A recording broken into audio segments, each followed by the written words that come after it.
Supreme নির্দেশের পর তৎপরতা শুরু কমিশনের। আদালতের নির্দেশ মেনে ব্যবস্থা নেওয়ার নির্দেশ সিইও, মুখ্য সচিব, ডিজিকে নির্দেশ কমিশনের। তথ্য গরমিলে তালিকা প্রকাশের নির্দেশ কমিশনের। তালিকাভুক্ত প্রত্যেকের নাম প্রকাশ করার নির্দেশ। 24শে জানুয়ারির মধ্যে নাম প্রকাশের নির্দেশ কমিশনের পক্ষ থেকে।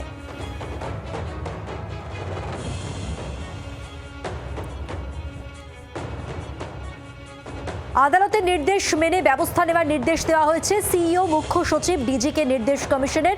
তথ্য গরমিলে তালিকা প্রকাশের নির্দেশ কমিশনের। তালিকাভুক্ত প্রত্যেকের নাম প্রকাশ করার নির্দেশ দেওয়া হয়েছে।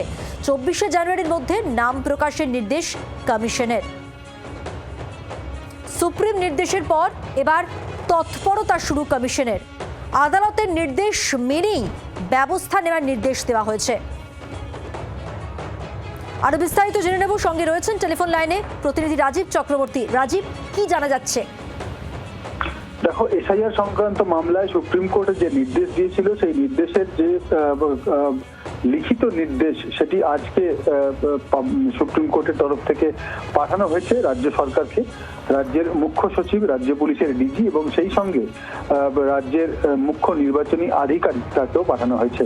যে নির্দেশে বলা হয়েছিল যে লজিক্যাল ডিসক্রিপেন্সি যাদের রয়েছে তাদের তালিকা প্রকাশ করতে হবে, এবং সেক্ষেত্রে জানানো হয়েছে নির্বাচন কমিশনের তরফ থেকে যে লজিক্যাল ডিসক্রিপেন্সির সাথে সাথে যাদের আনম্যাপিং রয়েছে, আনম্যাপড যাদের নাম রয়েছে, সেই তালিকা প্রকাশ করতে হবে পঞ্চায়েত দপ্তরে এবং বিডিও দপ্তরে, এবং পাশাপাশি মহকুমা শাসকের দপ্তরে সেই তালিকা প্রকাশ করতে হবে। এবং জানানো হয়েছে যে এই বিষয়ক যে সমস্ত কাজ, সেগুলি করতে গিয়ে আইন শৃঙ্খলা সম্পর্কিত যাবতীয় সহযোগিতা সেটি রাজ্য সরকারকে দেখতে হবে। রাজ্যের মুখ্য নির্বাচনী আধিকারিকের পাশাপাশি মুখ্য সচিব এবং রাজ্য পুলিশের ডিজিকেও কিন্তু চিঠি পাঠানো হয়েছে। কার্যত সেদিকে নির্দেশ বলা চলে।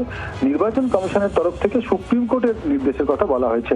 সব থেকে বড় কথা যে 24শে জানুয়ারির মধ্যে, অর্থাৎ দুদিন হাতে সময় রয়েছে, তার মধ্যেই কিন্তু এই লজিক্যাল ডিসক্রিপেন্সি তালিকাভুক্ত প্রত্যেকের নাম প্রকাশ করতে হবে। যে সংখ্যাটা প্রায় কাছাকাছি 1.5 কোটির মতো হবে, সেই তালিকা কিন্তু প্রকাশ করতে হবে। অর্থাৎ রাজ্য জুড়ে এসআইআর নিয়ে যে তুমুল ডামাডোল চলেছে, যে রাজনীতি চলেছে, সেই রাজনীতির আঁচ যখন সুপ্রিম কোর্টে পৌঁছেছে, যখন সুপ্রিম কোর্ট নির্দেশ দিয়েছে, সেই নির্দেশিকা পুঙ্খানুপুঙ্খভাবে উল্লেখ করে একেবারে আদালতের নির্দেশগুলি রাজ্য সরকারকে এবং রাজ্যের মুখ্য নির্বাচনী আধিকারিককে জাতীয় নির্বাচন কমিশন পাঠিয়ে দিয়েছে।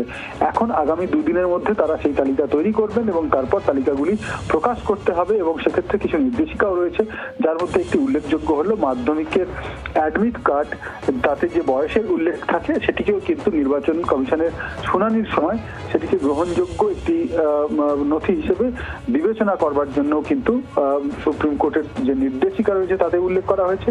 নির্বাচন কমিশনের তরফ থেকেও সে কথা জানিয়ে দেওয়া হয়েছে। ধন্যবাদ রাজীব।